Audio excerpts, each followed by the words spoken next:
Dzień dobry, witam Was serdecznie w naszym nowym odcinku. Tym, który rozpocznie nową serię z budowy tego konkretnego egzemplarza Nissana 200SX S14, który gości u nas od ponad 2 lat. Postaramy się opowiedzieć Wam o tym aucie nie w formie rozpoczęcia, rozwinięcia i zakończenia projektu, ale chcielibyśmy, żebyście przeżyli budowę tego projektu razem z nami, mniej więcej od momentu, w którym znajdujemy się teraz. Także słuchajcie, usiądźcie sobie wygodnie, bierzcie w rękę kawę, popcorn, czy na co tam macie ochotę i zapraszamy Was na pierwszy odcinek serii o S14.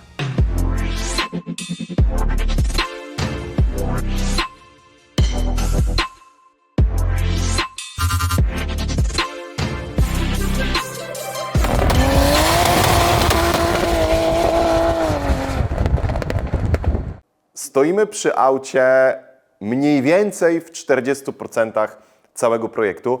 Niestety nie zaczęliśmy nagrywać o nim materiałów, jak tylko auto do nas przyjechało, bo to jeszcze był czas, kiedy nie myśleliśmy w ogóle o socialach. Natomiast część z Was na pewno ten projekt kojarzy. Co prawda przewijał się on zawsze gdzieś tam na jakichś vlogach, na jakichś zdjęciach, na jakichś relacjach, ale w takim dość małym stopniu, a wszystko ze względu na to, że ten projekt rozwijał się zarówno czasowo, jak i z samą ilością modyfikacji dość powoli. Natomiast doszliśmy już teraz do czasu, w którym naprawdę warto poświęcić temu autu dużo więcej czasu. Samemu autu, jak i właścicielowi, którego bardzo serdecznie pozdrawiam. Siema Filip, bo jest to takie niesamowite duo, które przysporzyło nam wiele takich pozytywnych wibracji, emocji i mam nadzieję, że ten samochód będzie jednym z najgrubszych projektów w naszym warsztacie, co wcale nie było takie pewne na samym początku, bo geneza samego przyjazdu do nas Filipa wraz ze swoim autem, jak i planów na te modyfikacje była dość szczupła. Także miejsce, w którym znajdujemy się teraz, jeśli chodzi o rozwój tego projektu, jest o tyle ciekawe, bo podziało się tak dużo grubych rzeczy, że naprawdę bez poświęcenia temu autu kilkudziesięciu minut czasu antenowego nie jesteśmy w stanie po prostu ogarnąć tego projektu, nie? Także słuchajcie, jesteśmy dość daleko, natomiast myślę, że jesteśmy w stanie to w miarę szybko skrócić i dojść do momentu właśnie tego wyglądu samochodu, żebyśmy mogli sobie przejść do etapów kolejnych i na nich skupić się w tej serii, bo będziemy mówili dość mocno o mechanice tego auta, o planach na cały projekt, na całą stylówę i na te wszystkie ciekawostki, które w tym aucie zostały przez nas wdrożone w życie według konkretnych wytycznych i planów Filipa. Także wróćmy do początku projektu, do momentu, kiedy auto do nas przyjechało i Filipek stwierdził, że chciałby zbudować delikatne whitebody na seryjnej S14. Jest to 200SX S14 LHD z silnikiem SR20 DET w manualu, którym to Filip jeździł sobie już od kilku lat po niemieckich drogach, ponieważ Filip mieszka i żyje w Niemczech i autko było tam jego takim typowym weekendowym fankarem. Auto zakupił jako taki OM+, była jakaś tam dokładeczka, był jakiś gwincik, hebel, jakieś koło. Oczywiście część rzeczy zmodyfikował po swojemu, bardzo konkretnie idąc według schematu kupna takich oryginalnych, fajnych części, więc bardzo szybko do projektu dołączyły Volk T37, oryginalna turbinka Garretta, jakiś fajny kolektor japoński, troszkę z paliwem, jeśli chodzi o graty japońskie, troszkę gdzieś tam z rozrządem, jakieś HKS-iki, jakieś koreczki, jakieś zaślepeczki, wszystko takie fajne OG, jak to mówią, japońskie graty.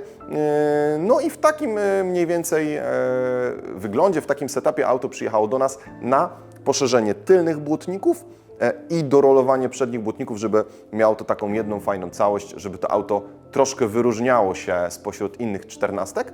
Natomiast po tych pracach, delikatnych pracach blacharskich, auto miało zostać oddane właścicielowi już na lakierowanie we własnym zakresie i praktycznie na tym etapie mieliśmy naszą pracę przy tym aucie skończyć.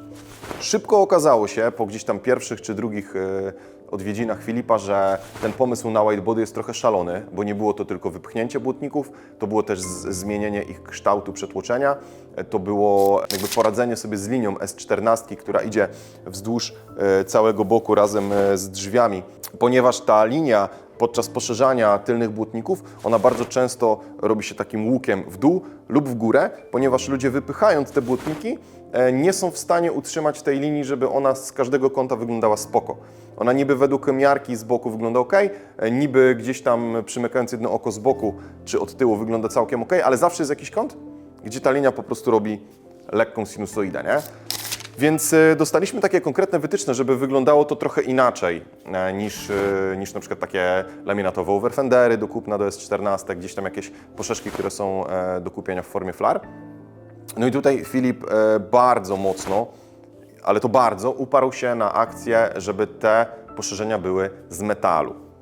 Po jakichś tam swoich poprzednich doświadczeniach z innymi częściami zdecydował, że on po prostu nie chce laminatu, że nie chciałby, żeby to po czasie mu pofalowało, żeby coś się odkształciło, odparzyło, nie wiem, żeby powychodziły jakieś dziurki, czyli wszystko to, czym gdzieś tam laminat no niestety może nas po czasie zaskoczyć, choć oczywiście są takie, które da się obrobić całkiem nieźle. Natomiast nie. Tutaj Filip bardzo mocno skupił się na tym, żeby tego laminatu po prostu nie było. No i gdzieś tam po pierwszych miesiącach, bo ten projekt był bardzo takim spokojnym, powolnym, po pierwszych miesiącach robienia wzorów, jakichś tasiemek, budowania jakiegoś szkieletu z pręcików stalowych, z zabawy różnymi kształtami, różnymi szerokościami, doszliśmy do momentu, w którym Filip stwierdził, dobra, w sumie pierdzielić to, robimy to grubo. No i w tym momencie Filip po prostu kupił nowe koła, bo stwierdziliśmy, że te T37, które będą jakby body będzie zbudowane wokół T37 z dystansami, no bo same T37 pasowały w seryjną budę, wymagałyby później mocnego dystansowania, w ogóle innej opony. Te parametry tak trochę nie pasowały do stylu, jaki chciał uzyskać Filip. No i generalnie skończyło się zakupem mega kozackich LMGT2, w ogóle w 18 na Flatlipie, gdzie to jest super rarka, także mega fajne, w ogóle nietypowe koło. I założyliśmy te LMGT2 i się okazało, że te pierwsze szkice, te pierwsze cięcia, te pierwsze wyoblenia tych tylnych błotników w sumie są z czapy, bo nic jakby do siebie za bardzo nie pasuje. Koło znowu jest za szerokie, te błotniki kształtem tak nie za bardzo pasują. No i w sumie chyba bardzo fajnie się stało, bo gdybyśmy nie mieli tego koła docelowego, nie moglibyśmy pójść dalej z konkretną pracą nad whitebody, bo stworzylibyśmy to pod T37 na dystansach. Kiedyś czasem Filip kupiłby szerszą rolkę, zabrakłoby gdzieś pół cala, to koło by się nie zmieściło, by wystawało, potem jakieś negatywy, kąty, jakieś dziwne naciągi i tego typu rzeczy. A przy tym aucie nie taki był plan. Ono od początku miało być autem takim racingowym, autem, które całymi rękoma czerpie z DTM-u z lat 90. Tutaj zajawa Filipa na temat motorsportu i w ogóle całej stylowy lat 90., jeśli chodzi o fury takie turystyczne, które później były użytkowane na torach, miały ogromne spoilery, ogromne overfendery, właśnie splitterki, były napchane bodykitami, opuszczone mega nisko. Gdzieś mniej więcej ta stylowa Filipowi bardzo mocno leżała i patrząc na różne inspiracje, które wysyłał nam przez te miesiące, wyczailiśmy mniej więcej, o co konkretnie mu chodzi i przegadaliśmy, jak to whitebody musi być zrobione, że jednak ten pierwszy pomysł tego delikatnego overfendera, lekko wypchniętego, był trochę nie w tej styluwie. No i rzeczywiście to tak było już chyba około roku, jak auto stało u nas. Doszliśmy do wniosku, że robimy w ogóle zupełnie coś innego. Robimy to na grubo, tak jak Filip sobie zażyczył. Przywiózł nam gotowe felgi, które zostały skręcone i złożone przez Felgen Garage. Przywiózł nam nowe progi, nowe zderzaki, bo to wszystko jakby nabrało takiego rozpędu, że jednak trochę musi to wyglądać inaczej. Co jakby, jeśli oglądacie nasze odcinki albo rolki, wcale nie jest niczym niecodziennym, bo często te projekty po prostu w czasie trwania się zmieniają. No i słuchajcie, i generalnie zaczęliśmy troszkę od czystej kartki. Wiedzieliśmy mniej więcej, jak będzie wyglądał ten kształt, natomiast już na takich wytycznych bardziej ułożonych, takich bardziej skonkretyzowanych. No i wtedy zaczęło się rzeczywiście grube rzeźbienie. Te fabryczne błotniki, które tutaj były, fabryczne poszycia zostały praktycznie całkowicie wyrzucone, bo już wiedzieliśmy, że z nich po prostu nic nie urzeźbimy, bo poszerzenie, jakiego wymagały te LMGT2 było naprawdę spore, to było gdzieś tam powyżej 7-8 cm według pierwszych wyliczeń. Zaczęliśmy sobie od stelaża z drucików, następnie zamknęliśmy go taśmami, zamknęliśmy go pianką niskoprężną, później sobie na to wszystko nałożyliśmy teoretyczny kształt, który na podstawie wielu inspiracji razem z Filipem wybraliśmy. Następnie to wszystko naszpachlowaliśmy, wyszlifowaliśmy, zapodkładowaliśmy i zaczęliśmy oglądać. Okazało się, że wygląda to przekozacko, że no jest to generalnie dokładnie to, co Filip miał teoretycznie już na samym początku w głowie, ale chyba nie do końca umieliśmy przenieść to na auto. Były robione virtual tuningi, były robione jakieś rendery 3D, były robione dużo różnych dziwnych rzeczy, które no dzisiaj są normalne, tak? Robicie render, robicie projekt 3D, drukara 3D, zakładać to na auto i patrzymy, jak to wygląda. Natomiast w tym wypadku my chyba na początku nie wiedzieliśmy do końca, jak chcemy, żeby to wyglądało. Wytyczne były, koło było, inspiracje były, ale to się nie kleiło. Dopiero jak zrobiliśmy to ręcznie i położyliśmy to wszystko na aucie i pooglądaliśmy sobie go z zewnątrz, stwierdziliśmy, o kurde, dobra, to jest to, nie? To tak ma wyglądać. Dlaczego się tak zachwycamy i co jest takiego nietypowego w tych błotnikach? Przede wszystkim są mega szerokie, czyli poszerzają nam na ten moment budę o ponad 10 cm na stronę.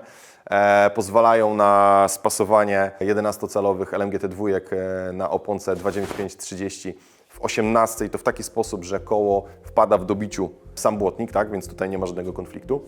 Po drugie, uzyskaliśmy kształt połączenia różnych GTR-ów, czyli połączyliśmy tutaj troszkę błotniki z R32 GTR-a, R34 GTR-a i dostosowaliśmy sobie to do kształtu S14, zachowując oryginalne przetłoczenia. Czyli wszystkie linie, które fabrycznie S14 miały, zostały tutaj zachowane. I zostało to zrobione w taki sposób, żebyśmy nie zniszczyli bryły auta. Żeby to nie było tak, że są sobie przednie błotniki, są drzwi i nagle wielki tylny błotnik, który w ogóle się z czapy rodzi. Tutaj zostało to tak fajnie połączone, żeby ta linia płynęła, nie? Żeby ona wychodziła z drzwi płynnie, żeby później schodziła z powrotem na klapę płynnie. O tych błotnikach zostało powiedziane już dosyć sporo. Mówię o nich dlatego, bo część osób, które zacznie oglądać ten materiał, pewnie nie widziało tych poprzednich materiałów, więc myślę, że wrzucimy tutaj kilka przebitek, pokażemy mniej więcej, jak to wyglądało i w jaki sposób zostało budowane. Natomiast samą stylistyką błotników dzisiaj zajmować się nie będziemy. Myślę, że pomówimy sobie o tym jeszcze raz, kiedy już będziemy kończyli przednie błotniki i postawimy sobie auto idealnie w poziomie i będziemy testować je mechanicznie. Natomiast na dzień dzisiejszy podsumujmy sobie, że błotniki obydwa są zrobione na 100%. Mamy konstrukcję metalową, blaszaną, wykonaną przez nas ręcznie na kołach angielskich, w pęczarkach, w różny sposób modelowana manualnie. Wszystko jest zamontowane, wspawane, wyrównane, zapodkładowane od wewnątrz. Mamy też zbudowane wewnętrzne nadkole, które już to wszystko nam scaliło. Mamy zamknięte kieszenie dolne. Błotniki są gotowe. Wymagają zapodkładowania i dalszej obróbki lakierniczej.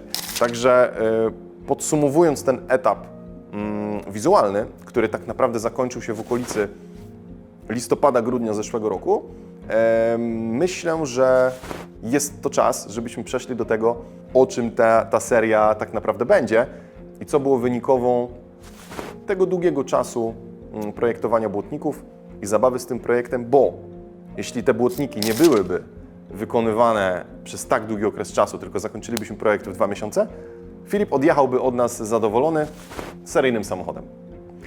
Przez to, że ten projekt trwał tak długo, on ewoluował, wiecie, jak w Pokemonach od razu do stage'a 3, nie? Tu nie było z Charmandera Charmeleona, od razu był Charizard, nie? Więc tutaj Filip naprawdę nie wziął jeńców. Dlaczego się tak tym ekscytuję i dlaczego tak długo dochodzę do sedna? Musicie zrozumieć, że ta nasza cała zajawa motoryzacją, czy to japońską, niemiecką, jakąkolwiek, ona zawsze do czegoś prowadzi, nie?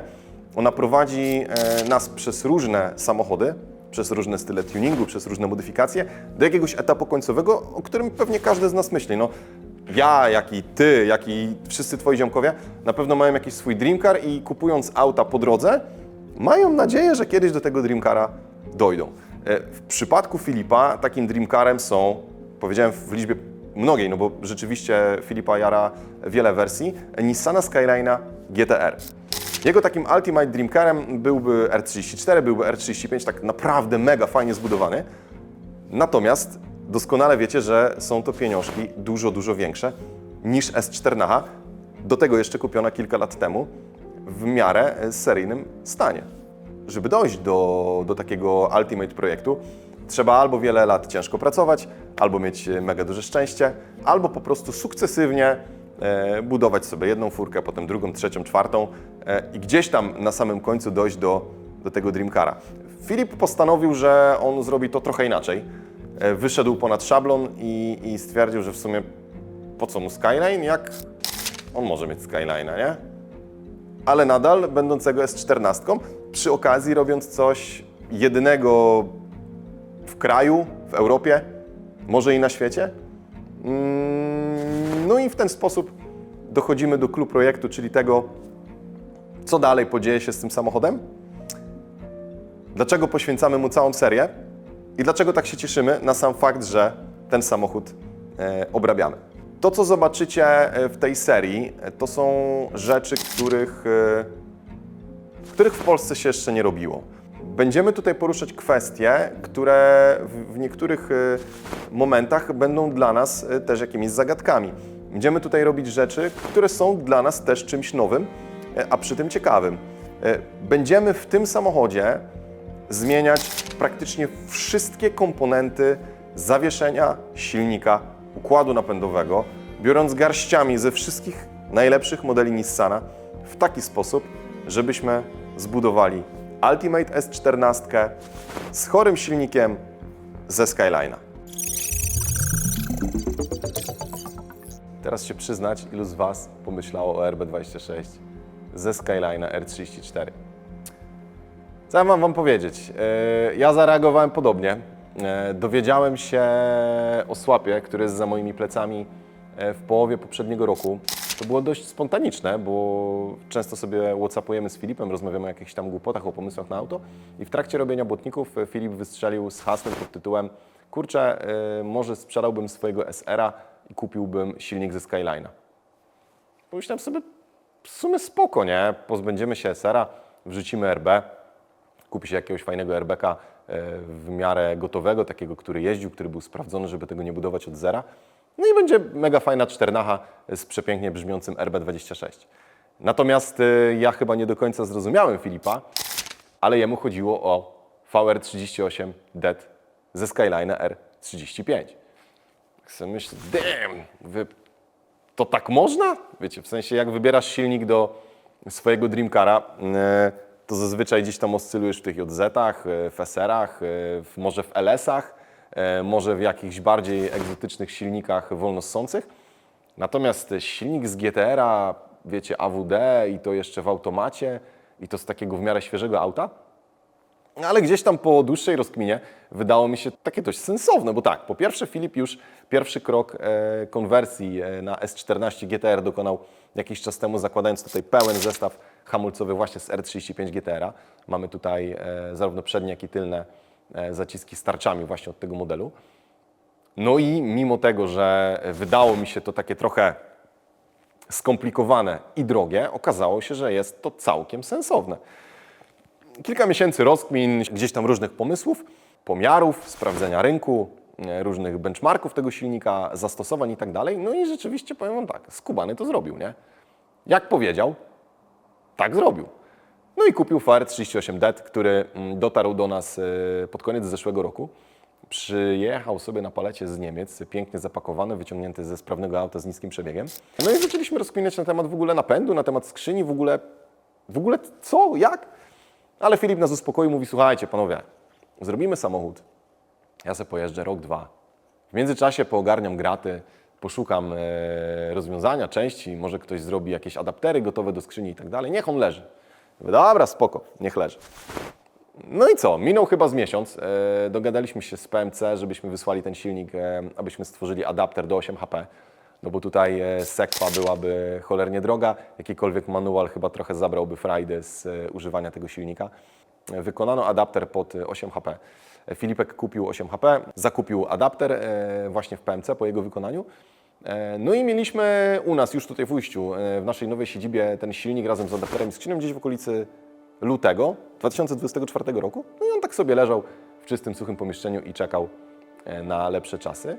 Natomiast ze względu na to, że SR się sprzedał, bo on jeszcze nadal był w aucie w S14, zakupił go Dawid do swojej S15, o której też niedługo powiemy.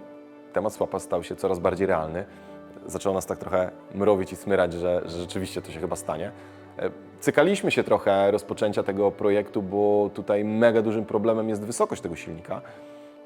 Natomiast jakby bez takiego overthinkingu, czy jakby to powiedzieć po polsku, po prostu robiliśmy to, na co przyszedł czas. Nie myśleliśmy o tym, że o Jezu, mamy tu takie sraki i owakie problemy, tylko stwierdziliśmy, dobra, jak już się za to zabierzemy, będziemy je rozwiązywać na bieżąco. No i co? Mamy początek 2025 roku. VR38 DET jest już zamontowany w S14. Mamy spiętego go z adapterem z PMC, mamy spiętego go z skrzynią 8HP70, mamy zamontowanego go w aucie wstępnie i mamy całą listę problemów, z którymi musieliśmy się uporać i z tymi, na które jeszcze przyjdzie czas. Także tym akcentem takiej zajawki tego, co w tym aucie będzie się działo, myślę, że chcielibyśmy zakończyć. Poczekamy sobie na nagranie kolejnych materiałów, na zgromadzenie tego kontentu, który mógłby Was zainteresować, żeby po prostu wszystkiego w pierwszym odcinku nie wysprzęglić. Ja mogę Was zapewnić, że ten projekt będzie dość żwawo zakończony, że ten projekt będzie ciekawy, będzie efektywny, nie tylko efektowny. Mamy duże know-how już na temat tego silnika z różnych źródeł, jak poradzić sobie z pewnymi problemami, bo tego typu swapa ja jeszcze na świecie nie widziałem. To znaczy LHDS 14 VR38 DET z oryginalną miską, o której w następnym odcinku, i z 8 HP. Jeśli widzieliście taki swap, gdzieś go może spotkaliście, gdzieś Wam się przerzucił taki samochód, dajcie nam znać, bo chętnie zapoznamy się z tym, co po prostu zrobili inni zajawkowicze z tego typu platformą. Natomiast no, my przecieramy troszkę szlaki, które przetarte jeszcze nie zostały, ale robimy to z mega radochą i z takim wręcz podnieceniem, że to rzeczywiście się dzieje i chcielibyśmy właśnie z Wami się tymi emocjami podzielić, z tymi technikaliami i chcielibyśmy, żebyśmy przeżyli ten projekt razem. Ostatnie zdanie na zakończenie. To nie jest projekt medialny, to nie jest projekt sponsorowany. To nie jest projekt jakiejś wielkiej firmy, która, wiecie, rzuciła setki tysięcy złotych i powiedziała: zróbcie mi to i ma być o tym głośno i to ma w ogóle jeździć w Drift Masters i ma być, kurczę, jakimś kamieniem milowym dla mojej firmy.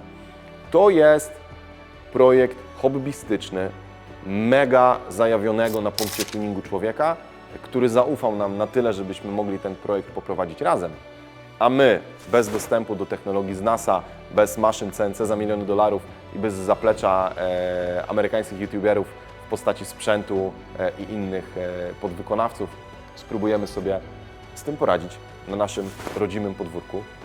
Także pamiętajcie o tym, otwierając następny odcinek, który już niedługo się pojawi, że jest to projekt od hobbystów dla hobbystów. Nie jest to marketingowa papka, żebyśmy nabijali na tym miliony wyświetleń, a później na pewno nie rozdamy go za paczkę chipsów. Także dziękuję Wam za poświęconych 20 kilka minut. Widzimy się w następnym odcinku, a tam już więcej mechaniki i technikaliów. Siema!